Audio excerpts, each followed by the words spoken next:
और एक और बात बता दूं बच्चों कि आप ना अटेम्प्ट जो करते हो बच्चों, देखिए अटेम्प्ट पे एक बात ध्यान रखना कि अगर आप पेपर अटेम्प्ट करते हो तो बच्चों को डाउट है कि सर हम पूरा पेपर अटेम्प्ट करें या जो आता है सिर्फ उतना ही करें। क्या नॉर्मलाइजेशन में इस बात का भी अंतर पड़ता है? नॉर्मलाइजेशन में इस बात का बिल्कुल भी अंतर नहीं पड़ता कि आपने ज्यादा अटेम्प्ट किए और ज्यादा गलत कर दिए उसमें तो नॉर्मलाइजेशन में मार्क्स घट जाएंगे, ऐसा कभी नहीं होता। वो आपकी शिफ्ट पर ही डिपेंड करता है कि वो कितने कैसी आई है। ठीक है, तो इस बात की चिंता मत करना। तो मैं आपको ये सलाह दे रहा हूं कि 1/8 की नेगेटिव मार्किंग है आपकी, तो इसकी वजह से आप एकदम बेसलेस तुक्का तो मत मारो। देखो ये तो सीधी सी बात है, जैसे आपको पता है यार मैथ्स में मुझे आता ही है, तो अब मैं डाउट में मैथ्स में अक्सर नहीं होता, तो मैथ्स में या तो मुझे आता है या मुझे नहीं आता, जो नहीं आता फालतू में तुक्का मत लगाओ। लेकिन रीजनिंग में अगर आपको जैसे क्लासिफिकेशन होता है, कई बार हम फंस जाते हैं 2 ऑप्शन में, और ऐसे बहुत सारे सीरीज के क्वेश्चंस होते हैं, कई बार फंस जाते हैं कई बार नहीं भी, तो हमें कई बार हम 50-50 में होते हैं, तो वहां जरूर लगा के आओ, कभी मत छोड़ना ऐसे। 1/8 की नेगेटिव मार्किंग कभी नुकसान नहीं करेगी आपका। ठीक है, और अगर आपसे बोलूं कि भाई जीएस में, तो मैं कहूंगा कि जीएस में भाई आप लगा के आओ, खुल के लगा के आओ। हिंदी में कुछ कभी कभी किसी क्वेश्चन में हमें डाउट हो जाता तो उसको लगा के आना, छोड़ के मत आना।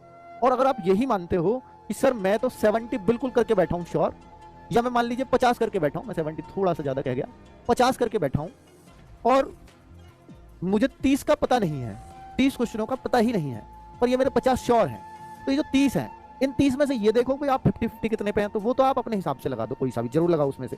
अब मान लो आपने 5 क्वेश्चन ऐसे छाट लिए जिसमें आप 50-50 हैं, तो उनमें तो जो आपको लग रहा है लगा दो, और बाकी जो 25 क्वेश्चन बचे उनमें आप एक जैसा ऑप्शन लगा के आ जाओ, यानी या तो सब में ए भर के आ जाओ, या सब में बी भर के आ जाओ, या सब में सी भर के आ जाओ।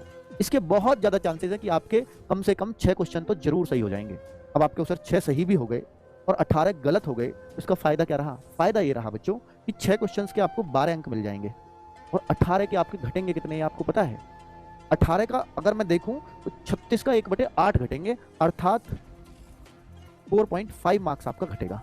तो 12 मिले 4.5 घट गया, फिर भी आप जो फायदा रहा ना आपको, वो 7.5 मार्क्स का फायदा रहा। ये रहा फायदा, ये है इस चीज का लॉजिक जो मैं आपको बता रहा हूं। फिर आपके सर 6 क्यों जरूर सही हो जाएंगे? क्योंकि ये प्रायिकता प्रोबेबिलिटी कहती है कि अगर आप 25 करते हो और 4 ऑप्शन का पेपर है, तो उनमें से ये बहुत संभावनाएं हैं कि 6 ए विकल्प 6 जरूर मिलेंगे, और बी भी 6 मिल जाएंगे, सी भी 6 मिल जाएंगे, और डी भी 6 मिल जाएंगे। वो बात अलग है अगर कि आपकी बहुत ही खराब किस्मत हुई तो शायद ये 4-5 पे आ सकता है, पर 4-5 पे भी नुकसान नहीं होगा, क्योंकि 4-5 पे भी आपके 8-10 नंबर बन जाएंगे, उतने घटेंगे नहीं। इसलिए कह रहा हूं तुक्के के लिए, वरना अगर 1/4 की नेगेटिव मार्किंग होती मैं कभी सलाह नहीं देता। 1/8 की नेगेटिव मार्किंग है, इसलिए आपको ये बात बता रहा हूं, और ये बात सबको समझ में आती होगी, कई बार बता भी चुका हूं। ठीक है, तो भाई थोड़ा सा स्मार्टली चीजों को हैंडल कर लिया करो,